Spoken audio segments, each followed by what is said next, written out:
प्रचण्ड शेरे केपी तरुणी हुन्थ्यो भने नि मैले सालालाई घोप्टो पारी पारी बलात्कार गरेर मार्थेँ के राणाको बानरलाई।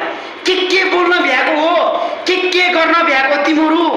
साले पहिला भन्यो सेनालाई यस्तो गर्ने त्यसो गर्ने, नेपाललाई सिङ्गापुर बनाउँछु भने अहिले फेरि ज्यान्जीको टोलीलाई फेरि साथ दिन्छ अरे, यो दिन्छ अरे।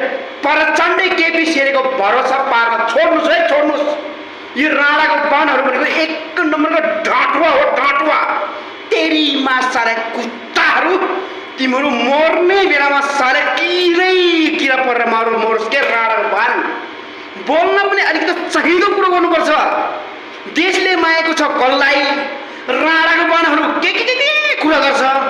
तेरी माटको नि हामीलाई अरू केही पनि थाहा छैन।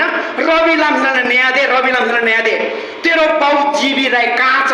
त प्रधानमन्त्री भयो, केपी प्रधानमन्त्री भयो, शेरे प्रधानमन्त्री भयो, बाबुराम प्रधानमन्त्री भयो, तर देश र जनताको लागि भएन राणाको बान। तेरी मा साले हैजले लतार्नु पर्ने साले पापी। अब यसै पत्ता सब उस्तै पत्ता सब। अब खास तिमीहरू राणाको छोरा फुक